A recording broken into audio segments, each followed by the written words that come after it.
Hello, everybody, and welcome back to another episode of the Impact Farming Show. Today, we have the always amazing Michael Langemeier. How are you?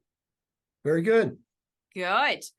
For those of you that have watched the show before, we've had Michael on a few times, and I'll share a little bit about you, and then I'll get you to share a little bit more about your role as well, Michael. But for those of you guys that have tuned in, you'll know that Michael is the Associate Director, Center for Commercial Agriculture, and a professor at the Department of Agricultural Economics, Purdue University. It's always a mouthful, Michael. I'm so happy to have you on the show. Okay. Glad to be here. Thank you. Thank you. So before we dive in, we have a wonderful episode, and we're going to be talking about the 10 questions that need to be addressed when considering farm growth. Before we dive in, can you tell our audience a little bit more about your role, your background, what you do? Well, first of all, I come from a farm. My brother still farms in Nebraska, about 60 miles northwest of Omaha. So that's the home place. And then I got a couple of degrees at the University of Nebraska Lincoln, and I got a PhD at Purdue in 1990. And then I worked 22 years at Kansas State University in the Great Plains. And then I moved to Purdue in 2012 to work for the Center for Commercial Agriculture. The center started about 2011. So they had a job opening, and I was familiar with Purdue, having gotten a PhD here. So I decided to move back and work for the center. My role here is very traditional in terms of what farm management economists have done for decades. And so I cover a lot of different areas and wear quite a few hats. The land grant university system in the United States, we have three-way appointments. So I'm primarily extension, but I also do research in the farm management area and also teach a couple classes, one related to the taxes and one related to agriculture finance. Probably my main area is agriculture finance, but we've discussed before transition planning. I also talk to people about strategic planning. That fits right in with the transition planning and finance. I also look at cost of production, our crop budgets, and do some work with livestock budgets. And so just a lot of different topics. But this growth topic has been of interest of mine for a long time because in many cases, farms have to grow in order to maintain the income that they need, for the operators. And so if you're not growing, the income that you can withdraw from the business tends to decline, and nobody wants to see that. And so growth is kind of a natural phenomenon, if you will, of production agriculture, and has been for several decades now. Okay. Excellent. So before we start, I actually want to give a quick shout out to Farm Management Canada. We partner with them. We help promote their event. And the conversation we're having today is based on your presentation from the fall 2022 event. So I'm also going to include links to that presentation. So if you guys love what Michael and I discussed today, he goes into even more depth and covers a few different things in that episode. So I'll include that, and you can access that too after you watch this episode. So I did want to do that shout out because they are fantastic at Farm Management Canada here in Canada. So, okay, without further ado, Michael, we're going to set the stage with a conversation about what's keeping producers up at night. The things that are worrying them, because I think before we even talk about growth, I think we need to talk about the reality of where we're at in the agriculture industry in the world right now. So do you want to touch on what's keeping them up? Yes, one of the projects that I'm responsible for is the Ag Economy Barometer, and I discussed that in Farm Management Canada. But that's a producer sediment of 400 U.S. producers, and we conduct that on a monthly basis. And one of the questions that we include in the Ag Economy Barometer survey is a question related to what are your biggest concerns? In other words, what keeps you up at night? And it's been fairly consistent over the last several months. About 2/3 of the concerns are related to input costs. That's no big surprise. What has changed recently, and again, this is in U.S., But what has changed recently is there's been an increase in concern about rising interest rates. Interest rates have increased over 4% in the United States in the last year, in the last 13, 14 months. And so that's an input cost, but that's the biggest concern right now is the rising interest rates, followed very closely by high input costs in general. And even though we're expecting crop prices to fall quite a bit between now and harvest, that's third in the list and biggest concerns. That would certainly be top of the list if we wouldn't still have these high input costs and rising interest rates. I love it. Okay, I'm going to ask you one question because there was a fascinating number that you gave, and I want to actually include that here. You said there was a 25% increase in costs to, oh geez, Michael, what was your, and you said it's going to go, what is that number? Share that. Yes. And when you look at corn production costs, 21 to 22, they increased 25%. We're expecting another 5% increase in break evens in 2023. Now, soybeans were not quite as high because nitrogen is not as important for soybeans. That was the big input cost increase in 22. And so soybeans increased 15%. If you look from 21 to 22, and they're expected to increase another 5% in 23. So just some very, very large input cost increases in the last couple of years. And even though the rates of increase have slowed down, we're not seeing any too much backing off of the cost, with the exception of fertilizer. Fertilizer costs have come down, but they haven't come down sufficiently to offset some of the increases in other inputs. And so it's a tough situation right now when you start looking at 23 and 24, because you have relatively high input costs and you've got prices that are declining, by fairly large amounts. If you look at today compared to what we could expect for prices for the 23 crop. Okay, thank you for bearing with me and going there, because I remember saying, okay, that's fascinating. We got to talk about that. Oh, we could do we could honestly do a whole nother podcast or two on just an economic outlook. So thanks for touching on that. I think that's important discussion before we dive into my next question. So you have 10 questions in total that producers should ask themselves before they grow. And the first one is, why grow? Do you want to touch on that one? There's a lot of reasons to grow, and one of the reasons that everybody thinks about is economies of scale. Economies of scale is a reduction in per unit cost. And so if you're producing corn and soybeans, for example, if you produce more corn and soybeans, you would expect that your break-even price to be lower. Why? It's primarily related to more efficient use of your machinery. Because a lot of times you can grow with very little additional machinery, depending on how fast you're growing, but also more effective use of labor, particularly operator labor. Many times you can increase acres that you farm, for example, either through leasing or purchasing land without additional labor. And so obviously that per unit cost for labor is going to come down. That leads to improved profit margins. If you're reducing your per unit costs and you're still selling the crop for a similar price as what you were before, which is usually the case, that's going to improve profit margins. And I've talked about the asset turnover ratio before on this show. That's kind of a measure that's related to machinery. And so if you can more effectively use your machinery, your asset turnover ratio is going to increase. And so a big chunk of this is related to economies of scale. But there's more to it than that. There's also, you may want to be bringing in family members. You may want to bring in maybe family members of your employees. Maybe you have a really good employee and he has a brother that needs a job, and you say, well, that person's really working out. Maybe I need to hire this person's brother. And so just bringing in employees, bringing in family members, that's a very important reason to grow. And we're seeing that a lot when we work with students. A lot of them want to go back to the farm that come from farms. And so we have to look at whether there's opportunities there or not. And so there's always interest in that. But there's a couple of these other things people may not think about quite as much.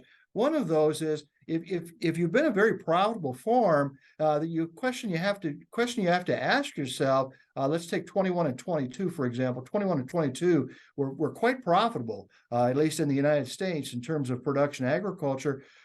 Where do you invest that money? And so one of the things you can do with those retained earnings, that money that you kept in the business, so net farm income minus your owner withdrawals, is you can invest that into leasing more ground, buying more machinery, buying land. And so that's kind of a natural, like I said, it's a natural phenomenon. We invest our retained earnings and we grow that way.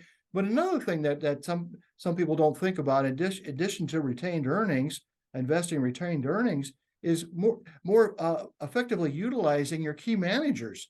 Maybe you have a son or a daughter that came back to the farm, and they could easily handle more responsibilities. And so how do you do that? Well, you think about maybe growing, and that could be growing. We're going to get into this in more detail because that's another question. That could be growing by just expanding what you already do, but it also could be growing by adding something new.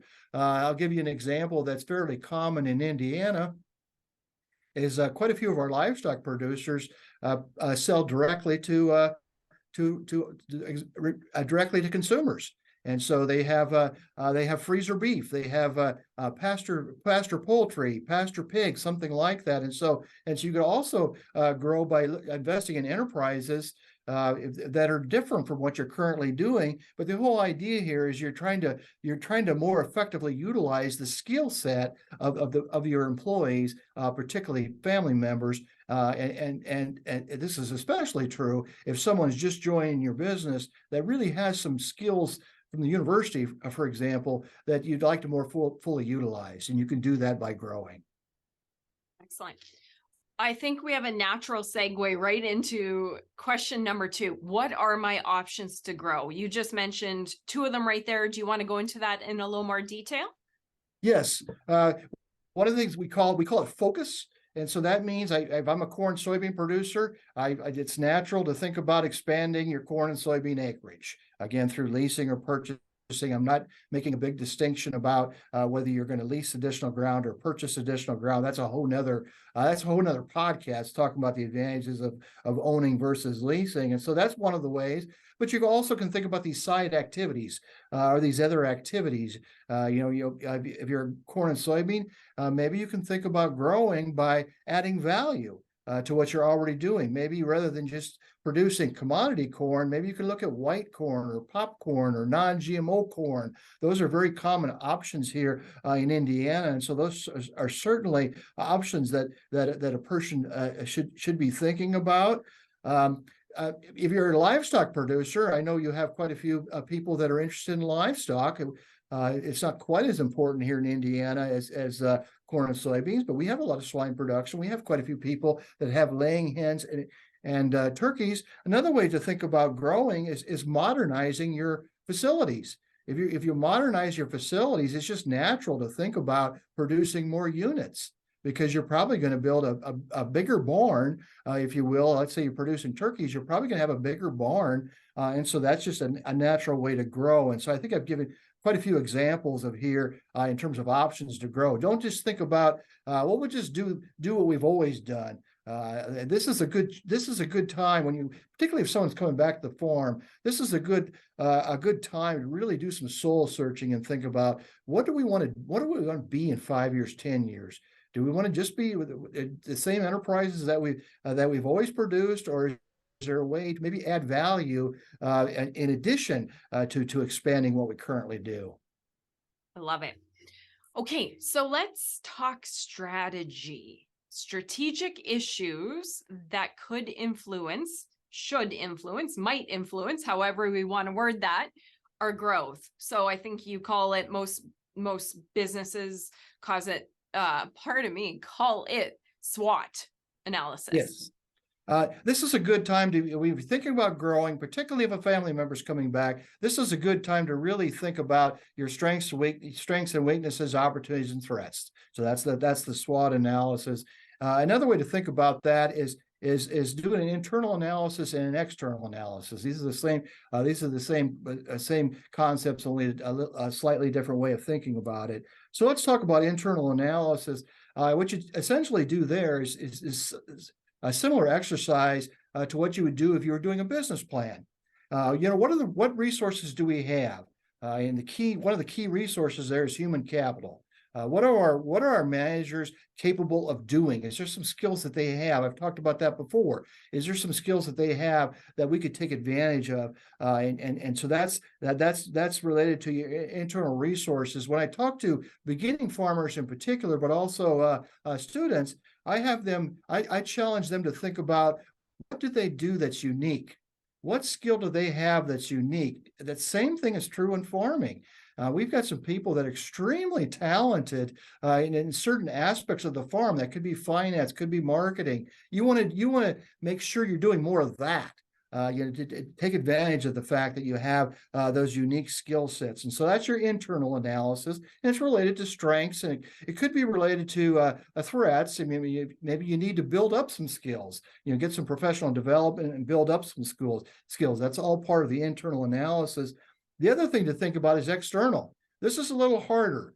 What are some of the trends that are going on in the general economy, and is there some things that you could do to take advantage of that? I mentioned earlier this freezer beef, raising pasture poultry and pasture pork. Those are trends. People are looking to buy beef directly from the producer rather than the grocery store. And this is not everybody, but there's a growing segment that wants to do that. And so that's an example of things that you can take advantage of. And in Indiana, we're truly blessed here. Blessed with the fact that we can grow a lot of different commodities that are value added.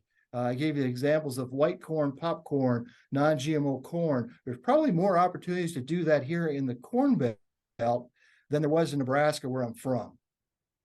And so if you have those opportunities, think about how those might fit into your operation. And that's where the external analysis comes in. Probably a classic case of external analysis. Let's say you're a livestock producer. You need to really do some soul searching. Do I fit in the industry that's changing? The same would be true with any enterprise. What is that industry going to look like 10 years from now? Do I fit in that industry that we're going to see 10 years from now? And if I don't, do I need to do something differently, or maybe I need to do some different enterprises? And so you can really answer some of these questions by looking at this internal and external analysis. And Michael, I think more than ever, that is an important activity, because it seems like things are changing so quick, so rapidly, and at such fluctuating scale. So I really do love that one. Yeah, I have a master's student right now that's working on a thesis related to strategic risk. And so she's doing, she's got a survey out right now that's looking at this. But that's the whole idea behind trying to mitigate strategic risk, is to think about all these possible threats, both internally and particularly externally, and think about, does my strategy need to change? And I know that's hard to do, but it's a very important exercise in the world we live in today, where there's just so much uncertainty. Yeah, I love it. Okay, why don't we chat about how to evaluate the different growth ventures? One of the things that's extremely important when you're evaluating the different growth options is to ask yourself the question, how does what I want to do fit with the strengths that we have, going back to the human capital, but how does it fit into my current business? Does it fit into my current business? And an example of this is a few years ago, and this has died down considerably in the United States, but a few years ago, people were really interested in hemp production. And the first question I would ask is, how does this fit into what you're currently doing? Do I have to buy a lot more machinery? Am I used to dealing with contracts? And if the answer's yes and no, then it may not fit into your operation. So that's a very important question, particularly if you're thinking about doing something different. If you're thinking about doing different enterprises, you need to think about that strategic fit. Obviously, expected returns and risk. Another downside of the hemp was the risk. What if that person that wants to contract with me, what if their financial standing is not very good, and they're not around a year from now? What do I do with that? What do I do with that hemp? And so that's also extremely important. One of the things that Mike Bulgy, he's a retired professor now at Purdue, that always talked about, that's extremely important, is when you're thinking about growing, you also need to be thinking at the same time about, is this something I can easily back out of? Is this something I can easily exit if it doesn't work? Because not everything you do is going to work. Or is this something that if I go this route, I could lose the whole farm?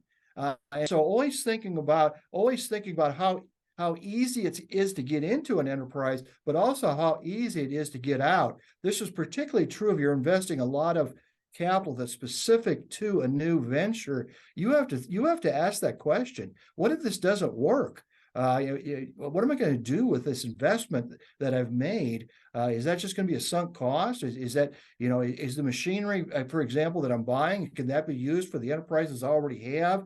And so those are some of the things you need to think about when you're looking at new ventures. I love that. There's so many people. Some are risk adverse, and then some will jump on any new trend that comes and they just don't think about it. And Right. we've known people like that in the past. It's this thing, they lose this thing, and it's like, ow, ow, ow. How many times can Yeah. you take that hit, right? Yeah. So I love that you have the boots on the ground. Let's think about this approach, right? Now, another thing you can do, and I work with producers to help them examine organic crop rotations, which is really quite different than conventional crop rotations. It really takes a different set of management skills and more patience, if you will, because it's really easy to make mistakes. If you don't control the weeds early on, the weeds just overtake everything, and your yields are really poor. But also another question I should have mentioned is managerial requirements. Is something that I'm looking at. Do we have managers that can really handle that? And do we have a person that we can use as our point person on that project? And so that's another important thing to always think about. And when I talked about organic, that made me think about that, because not everybody has the skill set or the desire to get the skills necessary to make something like organic rotations work. The same is true with cover crops. I mean, there's a lot of people in the United States, for example, that have really made cover crops a very successful part of their business. And besides being important to conservation, they also made it work from an economic standpoint. That doesn't mean everybody's going to be able to make that work. And so we always have to ask ourselves, what am I good at? And if I'm looking at something new, am I going to be good at that? Or is that something that's going to be a stretch for the people that we currently have in our operation? Love it. Question 5, you've touched on this a few times, so I'm just going to name it. And if you want to expand, good. If not, we can skip to the next one. But skills and competencies of individuals coming back to the farm. Do you want to go there a little bit more? Yes, and one of the things that I talk about when I talk about transition planning is before someone's thinking about coming back to the farm, it's always nice to assess the skills that are needed on the current farm, and then try to encourage the younger person to garner some skills that we currently don't have. And so that's the whole idea here, is to think about what's our current skills. Do we have somebody that might be coming back to the farm that's going to have some skills that allow us to grow, to allow us to expand into different enterprises? That's always very important. And so always be thinking about evaluating the skills of the employees. And I talk a lot about family members, but it's also the skills of the employees. Do we have the skills necessary to expand our operation? Do we have the skill set necessary to start a new venture in a different enterprise? Okay, love it.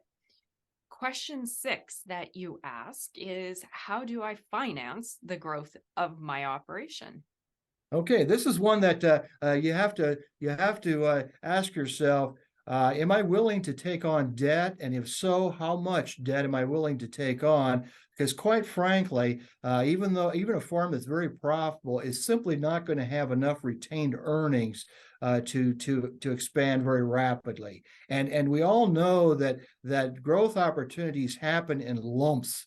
If you're a 2,000 acre farm, for example, let's say my goal is to grow 5% per year, but then you have a person that's retiring fairly close to you that has 1,000 acres, and he drops by one day and he says, "Do you want to farm my 1,000 acres?" That's a lot more than 5%. And so you're not probably going to be able to take that on by just looking at the profitability that you currently have. And so yes, you want retained earnings are very important in terms of using those for growth. And so that's using equity. We could also use increasing in land values, for example. Land values have been increasing fairly rapidly in the United States. You could use the increase in equity that you have on land to help borrow money. But you always have to have kind of this mix of retained earnings or equity and debt. And when you take on debt, you've got to ask yourself, a very important question is, why in general do I take on debt? Some people look at debt as I only take on debt if I have trouble paying my bills. That's not the way we're looking at debt here. We're looking at debt as a way to help us expand that we couldn't do otherwise. I'll go back to my example. If you got 2,000 acres and we're thinking about adding 1,000 acres, even if that's leased ground, which it probably is going to be, you're still going to need more machinery. You're probably going to have to hire more people. That's going to take quite a bit of money. You probably don't have that retained earnings, so you're taking on debt. And as long as you are making profit on that additional 1,000 acres, and you could make the debt payments, that's not a problem. But what you don't want to do is primarily finance growth like that, and then for whatever reason, it's not a profitable a venture, whatever the venture might be, and then we have trouble repaying the debt. So this is the classic case where you have to evaluate how much debt and equity am I willing to have on my balance sheet. Some farmers that I know throughout the years have said, well, I have a goal of being debt free when I retire. That might have been realistic 50 years ago. That's not realistic today, particularly if there's people joining the business. You're not going to be able to repay all that debt. And so look at debt as something that you can use to help you expand your operation. Maybe invest in different enterprises. As long as you're careful with it and you're making a good profit on that money that you're borrowing, you're going to be okay. And so look at debt as enabling you to take advantage of an opportunity, as not necessarily something negative. I love it. There's a lot of powerful points in there. Thank you. You spoke about business models and analyzing which business models do I use to grow. Do you want to touch on that? Yeah, we've talked about this a little bit already, and there's several different strategies here. A lot of these are probably more applicable to agribusinesses than they are medium-sized farms, for example. Maybe a little bit more applicable to a larger farm, but there's a couple examples here I want to talk about. One of the things you can think of a business model you can think about is internal growth. I'm going to expand like we typically have expanded in the past. Use retained earnings and debt, and use that to expand. I have seen cases recently in production agriculture where you actually acquire the assets of a retiring farm. Not only do you farm the land, you actually buy the machinery, buy the grain bins of that retired farming. So that's another model you could use. That's more of the acquisition model. Obviously, agribusinesses do this all the time. There's also becoming somewhat common to have a joint venture or some kind of contract with an agribusiness. That's another model you can use. And so you don't have to finance the entire venture yourself, because there's a partner with you. And that's one of the advantages, quite frankly, of contract turkeys and contract laying hens and contract swine finishing, which are very common in the Corn Belt. It allows us to grow effectively, by doing more of a joint venture or a contractor. Another thing I wanted to make sure I mentioned is think about who your investors are. And I know some farmers are saying, I don't have any outside investors. Yes, you do. Think about family members. Is there a non-farm heir that has money that he'd be willing to invest in your business? And you don't have to make them partners of your operating entity. But the way to think about that is do they have the wherewithal or the interest to buy land? That can be an outstanding source of outside equity, if you will, and you can even partner with them. I've seen this work in many farm families where they have non-farm heirs that jointly own ground that they rent to the farm family, to the operating that runs the operating entity. And so that can also be a very effective way to grow. Okay, I love that. So the next point that you wanted farmers to consider is really reviewing, thinking about how the expansion will impact their current operation. You mentioned it again, but do you want to go in detail? Yeah, there's two dimensions there. We've talked quite a bit about the financial side, and so let me just touch on that briefly. One of the exercises that I like to use when I'm thinking about expansion, particularly bringing a family member back to the farm, but just expansion in general, is to think about pro forma financial statements. And so think about taking your current financial statements and then doing some financial projections. We have some software in the United States that allows us to do this. For example, there's some software at University of Minnesota called FinPack.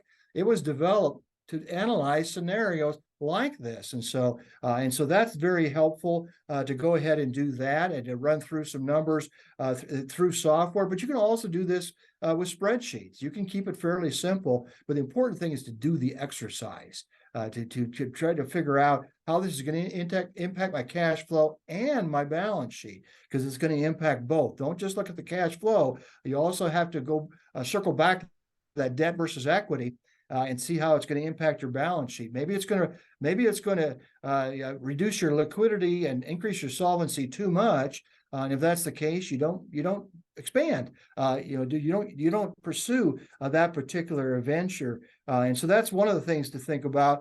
But another thing that you really need to think about is management time. There's only so many hours in the day, and all of us sometimes take on too much. But you got to think about that when you're expanding the operation, particularly if you're expanding into a different enterprise. I'll go back to the organic crop rotation again. You can't necessarily be the same farm size if you have conventional crops and organic crops, because the organic, quite frankly, is more management intensive. And so do you have the management time, not only the knowledge, but you have the management time to make this new venture work? And if you have a multi-generational farm and you have several family members on the farm, I encourage people to have a point person that's responsible for this growth, for this new venture, and make sure that we've got our eyes on that new venture, and we're not overloading the CEO. We don't call the persons on the farm family a CEO, but usually there is one. There usually is a leader. It's usually an older family member that's the kind of the leader of the group. That you just can't keep adding stuff to their plate and expect that to work. And as we get older, I'm facing this myself. As you get older, you just can't continue to take on more and more. Do the analogy of a bucket. If you got a full bucket of water, if you add a little bit more, what happens? It spills over. And so the same thing is true with this management. And so we really need to think about both finances and management time. Okay, I love it. So we've chatted about this too. Each of these build on each other, but do you want to touch on startup challenges? Because I know farmers, we are those business people that we see an idea, we want to do it. Sometimes maybe we have those rose-colored glasses. You see opportunity, and forget about everything else. So do you want to touch on challenges a little Yeah, bit? this one's related to previous questions, but there's a couple more points I wanted to make with this question that dives a little deeper. One of those is to think about cash flow shortages of any startup. The classic case here again is livestock production. You're putting a lot of money into buildings, and you may not be able to get the revenue right away. You're going to probably expend money on the capital up front, and then the revenue is going to come later. Can you cash flow that? Can you cash flow a situation when you've got a big upfront capital cost and the revenue comes later? And what does that do to my working capital? Again, we don't want to grow so fast or grow in such a way that we have no wiggle room. Our liquidity is low, and we make it even worse by growth. That's just not something you want to do, because you have to have enough liquidity in agriculture to weather the storm. We know that we have ups and downs. I was saying earlier that 23 and 24 probably aren't going to be as good. And so you need liquidity just in case they're not as good, so you can get through those years if the cash flow is a little tight. So that's very important when you're thinking about growth. Also, think about an experience curve, and particularly if it's a new enterprise. You're probably not going to be the most efficient producer from in day one. Think about how long it takes to be an expert in corn, soybeans, for example. We got decades. A lot of people have decades of experience. Their father before them had decades of experience. That's not going to be the case with a new venture necessarily. And so you're not going to start out being the low-cost producer of these new enterprises. And so when you're doing your cash flows, make sure you factor that in. And then finally, circling back to what I said before, what about management time? Is there going to be times where you're really going to have to devote a lot of energy to that project? Is that going to take away from what you're already doing? That's more relevant if you're looking at something different, which I encourage people to really keep an open mind when thinking about growth. Growing by expanding their current enterprises, but let's think outside the box a little bit here and think: is there some other opportunities that could possibly pursue? And when you're thinking about those other opportunities they could possibly pursue, you got to really be cognizant of management time and management bottlenecks as another word for that. I love it. You may have seen me smirk a few times throughout this presentation, and it's just because I love this information, and we have people in our audience of all sizes, stages. I smirk because I think of Tracy at 20 coming out of university with my ag diploma, ready to conquer the world, wet behind the ears, super eager, no real experience. And then just, well, the youthfulness, right? You just have an energy that you don't when you get older. You don't have the experience. So I love that you cover a lot of these things, because a lot of these, unless you have a really strong mentor, you don't get a good understanding of this until you get a couple good hard knocks. And then at 40, giving my age away, I look at growth different. It's like, okay, we could, but why? Instead of like 20 or 30, it's like, go, go, go. It's like, okay, wait a minute. Let's think about this. And this is true. This is true. Not only in family-owned businesses like farming. This is true in somebody's career in general. I'll give an example of new faculty members. I always tell a new faculty member is you're going to have to learn how to juggle multiple things at the same time, because as a graduate student, particularly that last year when you're writing your dissertation, you were able to focus entirely on that research project. That's not what it's like when you're a faculty member. You get a new faculty member, you got committee assignments, you got graduate students to work with, you have undergraduate students to mentor, you're teaching some courses, you're trying to work on 2 or 3 research projects at the same time. And so just learning this ability to prioritize and make sure that the important things are getting done. That's really important. And I also tell them that this is true. We talked about this in the farm context. When you're looking at new ventures, you honestly have to ask yourself, do we have the management time, not only the capabilities to make this work, do we have the management time to make this work? Because again, your experience is, you're starting at a very low level of experience. It's going to take time. And I always tell new faculty members the same thing. If you're going to get started in a research area that you aren't familiar with, there's startup costs. There is a lot of literature that you have to read. And so this is true. This is true in careers in general. We're just trying to put this in a business context. That you have to really think these things through before you jump at the opportunities. Oh, amen. I want to share one quick one here, just learning from experience. We had a piece of land that came up and it was about half an hour.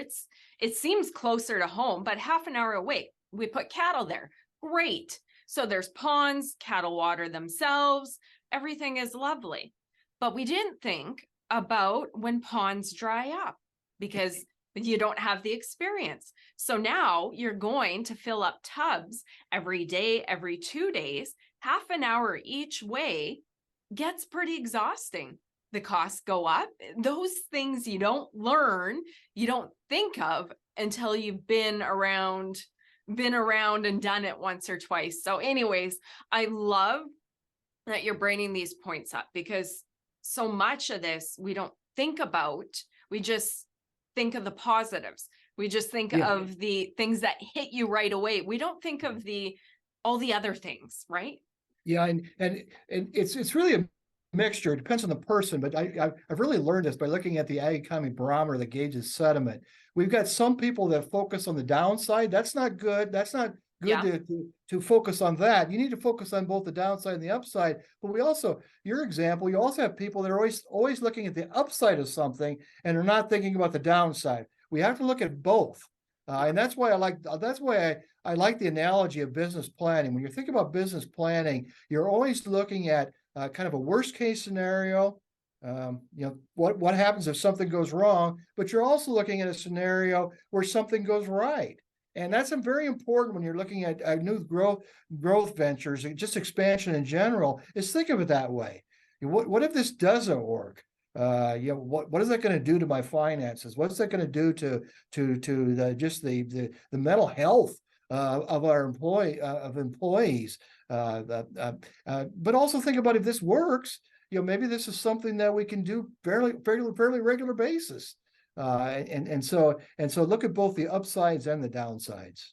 Well, I love it. And one more point real quick, having these activities that we go through and run ourselves through also works with, like I said, I've been alluding a lot to age and experience, but we also have personality types, right? The very spontaneous, and then we have the very analytical. So by going through activities like this, it helps us have an even keel for decision making, regardless of our age, regardless of our ambition, regardless of our personality. Then you're here. Let's look at it all, good, bad, ugly, right?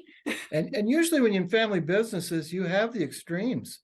You have somebody that just loves to think about opportunities. That's what they live for, is to think about how doing things different. But you need to offset that with someone that's more analytically minded and say, now wait a minute, if we pursue that opportunity that you're thinking about, what these are some of the ramifications that might happen with that opportunity. And the analytical person might also say, well, we can only look at one opportunity in the next 5 years. We can't look at 10. and so it's nice. It's kind of nice. It's kind of fun to see families that have those different dynamics. And I've seen it a lot. Where you'll have one family member that's a little bit more risk averse.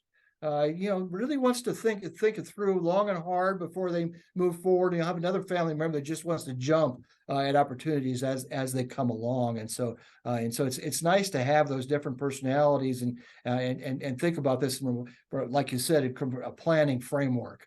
Yeah, I love it. Okay, thank you. So the last question, the last point that you touch on, and I think is a great point to wrap up with, sustainable growth rate. Do you want to touch on that a little bit? This goes back to something I said earlier, is if you're relying on retained earnings, you're not going to grow very rapidly.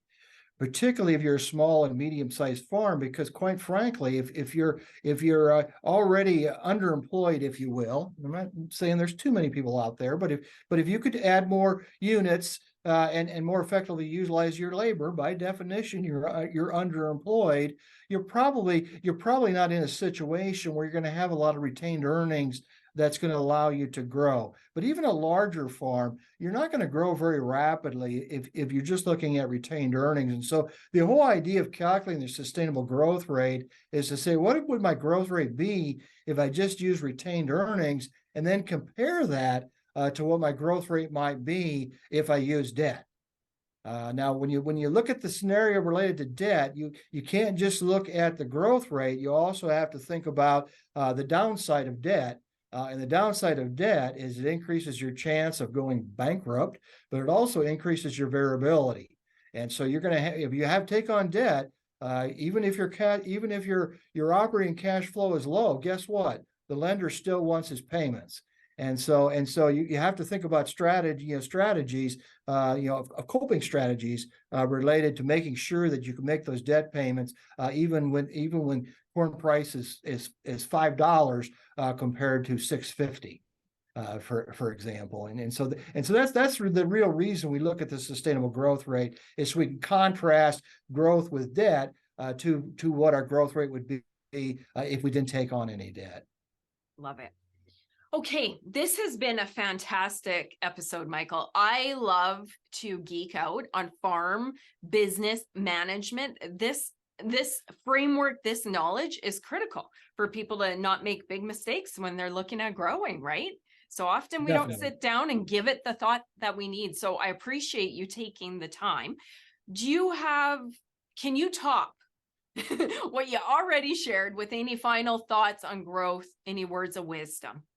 I want to talk a little bit about business planning in general. Sometimes when people bring up that word, they think when I talk about business planning, well, I'm talking about a 50-page document that outlines my plans. That's not what I'm talking about. When I talk about business planning, what I'm really talking about is having a conversation with the employees and the family members. Maybe you start with the family members, but you also include the employees, and just brainstorming. These are some things that we could do differently. These are the things that we could do from a growth perspective to ensure that all of us still have a job 5 years from now, 10 years from now, to ensure that some younger family members are going to be able to come back to the farm. And so this really goes back to something related to family meetings. Having a fairly regular family meeting, particularly at least once a year, that's focused on strategy.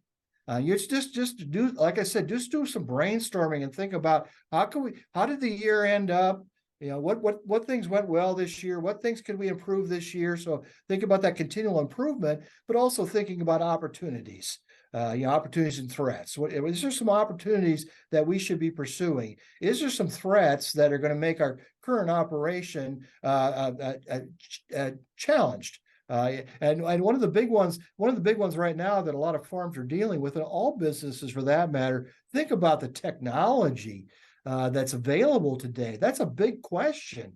Should I invest in this technology, and what is my payoff from investing in that technology? And so that's all part of this business planning framework. Is thinking in scenarios. I talk a lot about that, but thinking in scenarios. If we do this, what would be a worst case scenario? What's a good case scenario? And thinking about what you would do under those different scenarios. And this is true from a 1 year perspective. When I look at scenarios 1 year. For example, this fall, we're looking at corn price in Indiana that could be around $5.50 a bushel.